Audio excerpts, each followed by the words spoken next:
Hello everyone, कैसे हैं आप लोग। आज की क्लास में हम पढ़ने वाले हैं क्लास 10th इंग्लिश का फर्स्ट फ्लाइट बुक से एक पोएम जिसका नाम है एमेंडा और इसके पोएट है रॉबिन क्लीन। ठीक है, चलिए सबसे पहले एक ब्रीफ इंट्रोडक्शन को देखते हैं। लिखा हुआ है, every child feels that she और he is controlled and instructed not to do one thing और अनदर। हर बच्चे को ऐसा लगता है कि उसे कंट्रोल किया जा रहा है और उसे लगातार इंस्ट्रक्ट किया जाता है कि उसे क्या करना है और क्या नहीं करना है। ठीक है, यू टू में feel that your freedom is cartel, और कहीं ना कहीं आपको भी ऐसा लगता होगा कि आपका आज़ादी कहीं ना कहीं कर्टेल्ड है, लिमिटेड है। ठीक है, चलिए देखते हैं इस पोएम में क्या बताया गया है। इस पोएम में एक एमेंडा नाम की लड़की है जो लगभग 10 से 12 साल की है।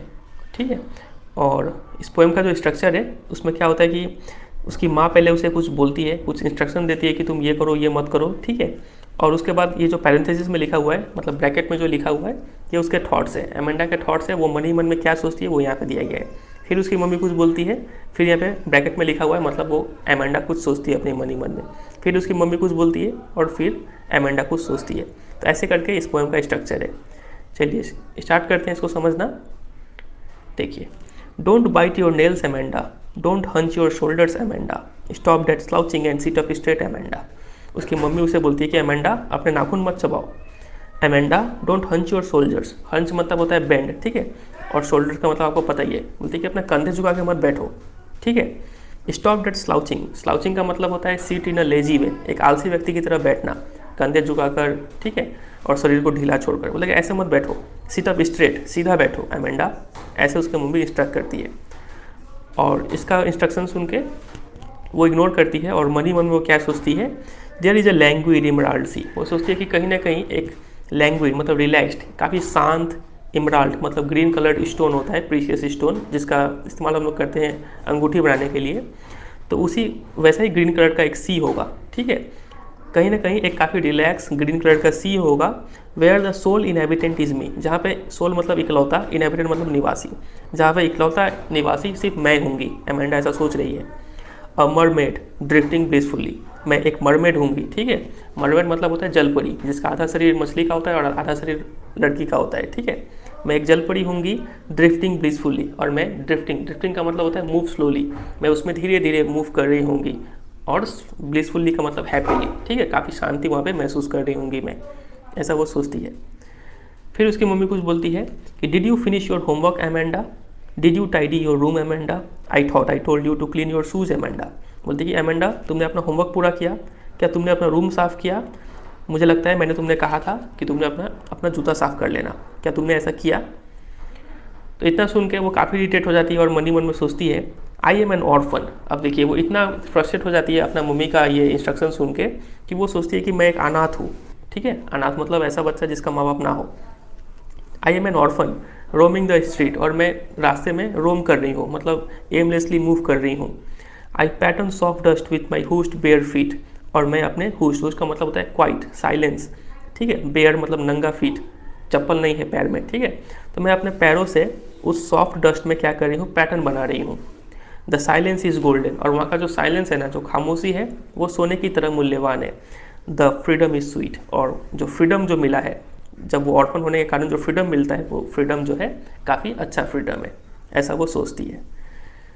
फिर उसकी मम्मी कुछ बोलती है, don't eat that chocolate Amanda, remember your acne Amanda, will you please look at me when I am speaking to you Amanda. उसकी मम्मी बोलती है कि तुम चॉकलेट मत खाओ एमेंडा, तुम अपने एक्नी को याद करो। ठीक है, एक्नी मतलब चेहरे पे जो मुहासे हो जाते हैं खासकर टीनेजेस में। ठीक है, तो उस मुहासे को एक्नी बोलते हैं। लेकिन एक्नी को याद करो, तुम चॉकलेट मत खाओ नहीं तो और ज़्यादा हो जाएगा।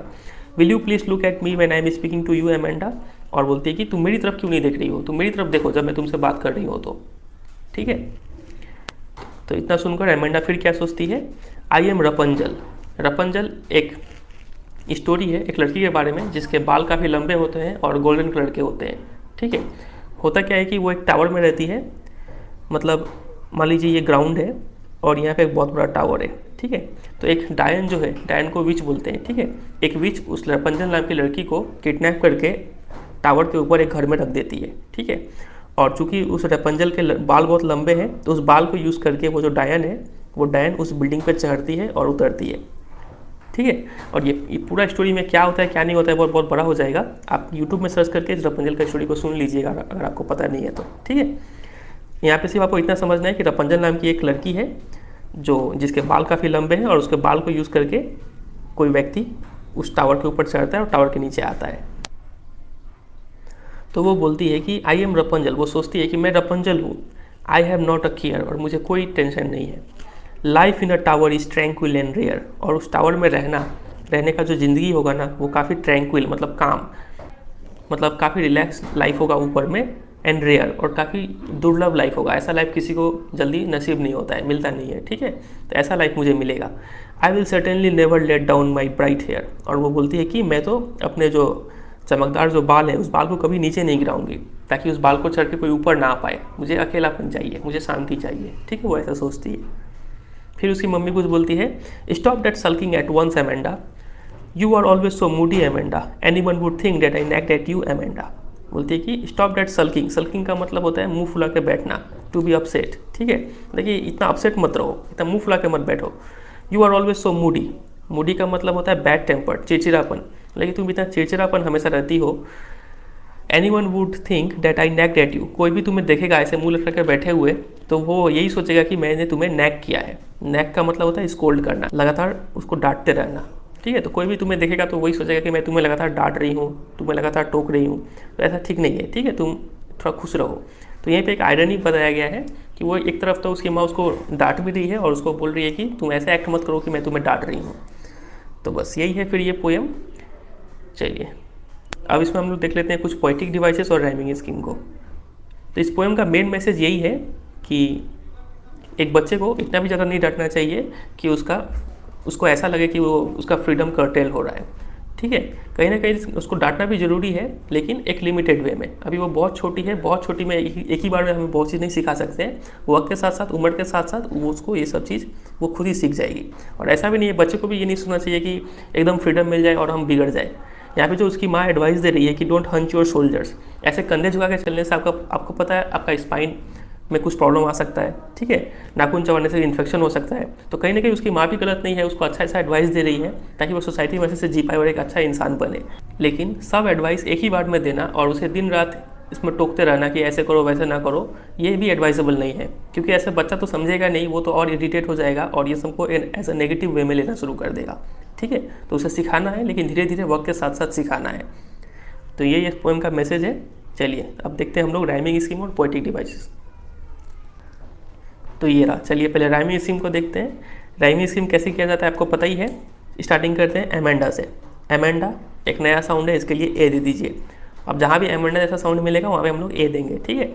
एमेंडा दिखा, फिर से ए दे दीजिए। स्ट्रेट ये एक नया साउंड है, तो यहाँ पे दूसरा लेटर यूज़ कीजिए, बी दे दीजिए। फिर से एमेंडा, तो यहाँ पे ए दे दीजिए। सी, अब सी किसी साउंड से मैच कर रहा है, एमेंडा से तो मैच नहीं कर रहा है, स्ट्रेट से भी मैच नहीं कर रहा है, तो सी के लिए एक अलग लेटर यूज़ कीजिए, सी यूज़ कर लेते हैं यहाँ पे। मी, तो सी से मी राइम कर रहा है, तो यहाँ पे भी सेम लेटर यूज़ कीजिए, सी। ब्यूटीफुल्ली, ठीक है, यहाँ पे भी ई आ रहा है लास्ट में, तो यहाँ पे भी सी दे दीजिए, सेम साउंड है। फिर से एमेंडा, एमेंडा जैसा साउंड हमने यहाँ पे देखा तो ए दे देते हैं यहाँ पर। फिर से एमेंडा, तो ए दे देते हैं। शूज़, शूज़ जैसा साउंड हमें कहीं मिला था क्या?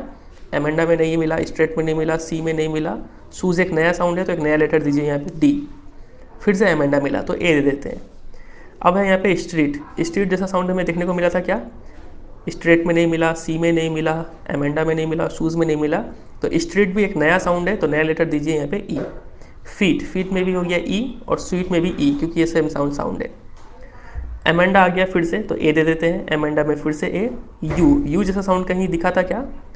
नहीं दिखा था, तो यहाँ पे नया लेटर दीजिए एफ और एमेंडा के लिए फिर से ए। सिमिलरली यहाँ पे केयर जैसा साउंड हमें ऊपर नहीं दिखा, तो जी दीजिए। रेयर और हेयर सेम साउंड है, तो जी जी जी रिपीट हो गया। एमेंडा के लिए फिर से ए, एमेंडा के लिए फिर से ए। यू, यू के लिए एच दे देते हैं और एमेंडा के लिए ए। तो इसका राइमिंग स्कीम क्या निकल के आ रहा है? A A B A, C C C, A A D A, E E E, A A F A, G G G और ए ए एच ए, ठीक है। तो अगर आप एग्ज़ाम में मान लीजिए ये स्टैंजा सिर्फ आता है, ठीक है, सिर्फ ये स्टैंजा देते हैं और आपको बोलते हैं राइमिंग स्कीम लिखो इसका, तो आपको भूल जाना है। आपको सीधा स्टार्ट करना है ए से, और यू एक नया साउंड है, तो आप यहाँ पे बी दे दीजिएगा और एमेंडा फिर से ए हो जाएगा। मान लीजिए आपको एग्जाम में ये स्टैंजा देते हैं और बोलते हैं राइमिंग स्कीम लिखो इसका, तो आपको क्या करना है, ये तो आपको फिर से ए से स्टार्ट करना होगा, ठीक है। कि अगर आपके लिए नया साउंड है तो वहाँ पे ए दीजिएगा, फिर रेयर तो ए, और हेयर तो इसके लिए भी ए। समझे कि नहीं समझे? तो एग्जाम में क्वेश्चन आएगा राइमिंग स्कीम के ऊपर, तो उस पैरा के लिए नया राइमिंग स्कीम स्टार्ट कीजिएगा, ठीक है, उस स्टैंजा के लिए। चलिए, तो हमने बात कर लिया राइमिंग स्कीम के ऊपर। चलिए अब बात करते हैं पोएटिक डिवाइसेस पे। सबसे पहला पोएटिक डिवाइस आपको यहाँ पे दिख रहा होगा, फर्स्ट लाइन पे डोंट से स्टार्ट हो रहा है और सेकंड लाइन पे डोंट से स्टार्ट हो रहा है। जब दो कंसेक्यूटिव लाइन्स सेम वर्ड से स्टार्ट होते हैं तो आपको पता होगा यहाँ पे पोएटिक डिवाइस क्या है, एनाफोरा, ठीक है। चलिए अगले डिवाइस पे मूव करते हैं। आप सेकंड लाइन में देखिए डोंट योर शोल्डर्स, ठीक है, तो वो साउंड यहाँ पे प्रोमिनेंट हो रहा है, तो प्रोमिनेंट ऑफ वॉवेल साउंड क्या कहलाता है, असोनेंस, ठीक है, ये हो गया दूसरा। तीसरे पे मूव करते हैं, थर्ड लाइन पे स्टॉप स्लाउचिंग सिट स्ट्रेट, ठीक है, तो यहाँ पे दो वर्ड्स में के स्टार्टिंग में कॉन्सोनेंट साउंड रिपीट हो रहा है, तो यहाँ पे पोएटिक डिवाइस क्या हो गया, आपको पता होगा, एलिटरेशन, ठीक है। अगर आपने पहले के पोएम के वीडियो देखे हैं तो आपके लिए तो ये काफ़ी ईजी मैटर होगा, ठीक है। वही उसी तरीके से सिट स्ट्रेट, ठीक है, यहाँ पर भी पोएटिक डिवाइस है एलिटरेशन। चलिए आगे मूव करते हैं। ये देखिए एमेराल्ड सी, तो यहाँ पे सी को कंपेयर किया गया है एमेराल्ड से, ठीक है, तो यहाँ पे दो चीज़ को कंपैरिजन किया गया है, तो यहाँ पे पोएटिक डिवाइस है मेटाफर, ठीक है। जब भी दो चीज़ को कंपेयर किया जाए और यहाँ पे एज और लाइक जैसे शब्द ना हो तो यहाँ पे पोएटिक डिवाइस होता है मेटाफर। आगे मूव करें। अच्छा, मेटाफर और कहीं है तो उसको भी देख लेते हैं। ये देखिए साइलेंस इज़ गोल्डन, ठीक है, साइलेंस को कंपेयर किया गया है गोल्ड के साथ, तो ये भी हो गया metaphor. Freedom is sweet, freedom को कंपेयर किया है स्वीट के साथ, ठीक है, तो ये भी हो गया मेटाफर। और कहीं है क्या मेटाफर? नहीं है, तो ये हो गया टोटल मेटाफर का कहानी। आगे देखते हैं। ये देखिए मरमेड, तो यहाँ पे एक पर्टिकुलर पर्सन या फिर प्लेस या फिर थिंग को जब भी रेफर किया जाता है ना, तो वहाँ पे पोएटिक डिवाइस होता है अल्यूजन, हमने पहले भी देखा है हाउ टू टेल एनिमल वाले पोएम में। तो यहाँ पर भी मरमेड को रेफर किया गया है, तो यहाँ पे पोएटिक डिवाइस हो गया अल्यूजन। सिमिलरली यहाँ पे रपंजल को रेफर किया गया था, ये रहा, तो यहाँ पे भी पोएटिक डिवाइस है अल्यूजन, ठीक है। आगे बढ़ते हैं। ये देखिए ड्रिफ्टिंग ब्लिसफुली, तो यहाँ पे पोएट जो है वो एक इमेज क्रिएट करना चाह रहा है आपके माइंड में कि वो खुशी खुशी तैर रही है, तो यहाँ पे पोएटिक डिवाइस हो गया इमेजरी, ठीक है। आगे मूव करते हैं। यहाँ पे देखिए डिड यू, तो सेम वर्ड से स्टार्ट हो रहा है, तो पोएटिक डिवाइस फिर से क्या हो गया, एनाफोरा। फिर thought, told, you, to, your, shoes, वो साउंड प्रोमिनेंट हो रहा है, तो यहाँ पे पोएटिक डिवाइस हो गया असोनेंस। यहाँ तक क्लियर है? आगे बढ़ते हैं। ये हमने देख लिया silence is golden, freedom is sweet. अब यहाँ पे देखिए यू लुक, टू यू, वो साउंड फिर से प्रोमिनेंट हो रहा है इस लाइन में, तो यहाँ पे हो जाएगा पोएटिक डिवाइस आपका असोनेंस। बात क्लियर है यहाँ तक? आगे बढ़े तो यहाँ पे देखिए नेवर, ब्राइट, हेयर, ठीक है, आर साउंड प्रोमिनेंट हो रहा है, एट द बिगिनिंग नहीं हो रहा है, तो यहाँ पे पोएटिक डिवाइस क्या हो गया, आर चूंकि एक कॉन्सोनेंट है तो यहाँ पे पोएटिक डिवाइस हो गया कॉन्सोनेंस।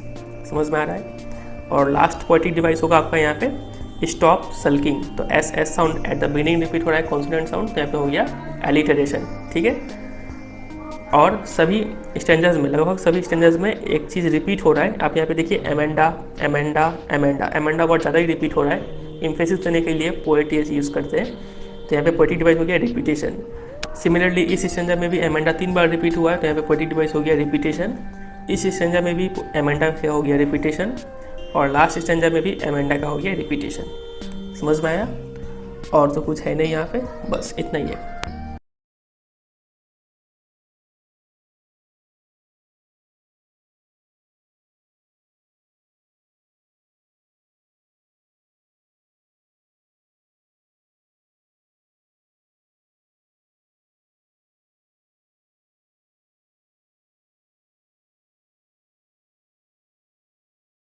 बस तो यही है फिर आज का पोएम। उम्मीद करते हैं आपको समझ में आया होगा। वीडियो अच्छा लगा तो वीडियो को जरूर एक लाइक कर दीजिएगा, क्योंकि आपका लाइक ही है जो मुझे मोटिवेट करता है और भी नए नए वीडियोस बनाने के लिए, ठीक है। और वीडियो को जरूर दोस्तों के साथ भी शेयर कीजिए, उन्हें बताइए कि इस चैनल पर ऐसे ऐसे पढ़ाया जा रहा है, उनका भी हेल्प हो जाएगा और चैनल भी ग्रो करने में थोड़ा हेल्प मिलेगा, ठीक है। और चैनल पर नहीं तो चैनल को सब्सक्राइब कर लीजिए और चैनल पर बाकी वीडियोज़ भी जरूर चेकआउट कीजिए। चलिए फिर मिलते हैं बहुत जल्द अगले किसी चैप्टर के साथ, तब तक के लिए goodbye and take care.